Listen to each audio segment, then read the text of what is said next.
तो जैसा कि हम जानते हैं कि सैमसंग अपने नए M सीरीज को 28 जनवरी को लॉन्च करेगी और इस सीरीज का मोस्ट एंटिसिपेटेड स्मार्टफोन है गैलेक्सी M30 क्योंकि ये इस सीरीज का टॉप एंड वेरिएंट है और इसमें हमें कुछ कमाल के फीचर्स देखने को मिल जाएंगे, जैसे कि super AMOLED display, triple camera setup, 5000 mAh battery, fast charging support and much more. अब बहुत से ऐसे यूजर्स हैं जो जानना चाहते हैं कि क्या Galaxy M30 Realme 2 Pro and Redmi Note 7 से अच्छा है या नहीं, क्योंकि ये सारे डिवाइसेस एक ही प्राइस कैटेगरी के हैं। तो उन यूजर्स के लिए आज मैं एक जबरदस्त इन्फॉर्मेशन लेकर आया हूँ। तो रिसेंटली हमें गैलेक्सी M30 का फर्स्ट बेंचमार्क स्कोर मिल चुका है, जैसा कि आप इस फोटो में देख सकते हैं। अब इस स्मार्टफोन का मॉडल नंबर है SMA305F, जिससे ये कंफर्म हो जाता है कि ये बेशक गैलेक्सी M30 ही है।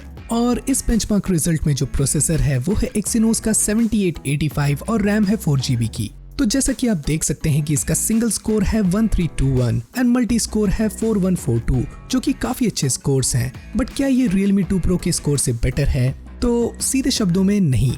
अब Realme 2 Pro से ही मैं इसलिए कंपेयर कर रहा हूँ क्योंकि 15,000 से 20,000 के सेगमेंट में ये इंडिया का सबसे ज्यादा बिकने वाला स्मार्टफोन है और इसी सेगमेंट में लॉन्च होगा गैलेक्सी M30। तो आई थिंक ये एक फेयर कंपैरिजन रहेगा। अगर हम बात करें Realme 2 Pro की Geekbench स्कोर्स की, तो इसका सिंगल स्कोर है 1448 एंड मल्टी स्कोर है 5538, जो कि ऑब्वियसली बेटर है गैलेक्सी M30 से। तो इससे ये बात तो कंफर्म हो गई कि स्नैपड्रैगन 660 एक्सिनोस 7885 से बेटर है। पर आप किसी स्मार्टफोन को सिर्फ बेंचमार्क स्कोर्स के थ्रू जज नहीं कर सकते। अगर हम बात करें फीचर्स की, तो गैलेक्सी M30 में हमें ज्यादा अच्छे फीचर्स देखने को मिल जाते हैं as compare to any other smartphone from this segment. जैसा कि गैलेक्सी M30 में आपको सुपर एमोलेड डिस्प्ले देखने को मिलेगा, जो कि स्मार्टफोन इंडस्ट्री का सबसे बेस्ट डिस्प्ले पैनल है। तो आपको M30 में डीप ब्लैक्स और कमाल के कलर रिप्रोडक्शन देखने को मिल जाएगी और अभी ऐसा कोई भी कॉम्पिटिटर नहीं है जो एमोलेड टेक्नोलॉजी यूज कर रहा है इस प्राइस सेगमेंट में। इसके अलावा इसके बैक में हमें मिलेगा एक ट्रिपल कैमरा सेटअप, जो कि कंपनी के इंडिया रिप्रेजेंटेटिव ने खुद कंफर्म किया है और ये भी इस सेगमेंट का पहला ऐसा फीचर होगा। क्योंकि अगर हम बात करें Zenfone Max Pro M2 या Realme 2 Pro की,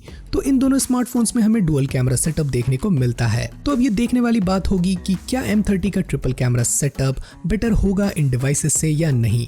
अगला कमाल का फीचर जो हमें M30 में मिलेगा वो है इसकी 5000 mAh की battery with fast charging support and USB Type-C। तो इतनी सारी चार्जिंग टेक्नोलॉजी के होते हुए मुझे नहीं लगता कि आपको बैटरी बैकअप की प्रॉब्लम होने वाली है। बात करें इसके डिजाइन की, तो वो भी एकदम दमदार होने वाला है, क्योंकि फ्रंट में हमें V स्टाइल नॉच वाला फुल बेजल लेस डिस्प्ले देखने को मिलेगा, ठीक Realme 2 Pro जैसा, बट एमोलेड टेक्नोलॉजी के साथ, जो कि फॉर श्योर इस सेगमेंट का सबसे कमाल धमाल डिस्प्ले होगा। तो ओवरऑल अगर हम बात करें एज अ पैकेज, तो ये स्मार्टफोन बहुत ही कमाल का होने वाला है in terms of features. And I know इसका प्रोसेसर इतना दमदार नहीं, बट क्या करे, सैमसंग हमेशा ऐसा ही करती आई है। बट फिर भी ये काफी कम्पिटिटिव होने वाला है स्नैपड्रैगन 660 प्रोसेसर वाले स्मार्टफोन से। एंड आई डोंट थिंक कि ये स्मार्टफोन स्नैपड्रैगन 675 या 710 से कम्पीट कर पाएगी।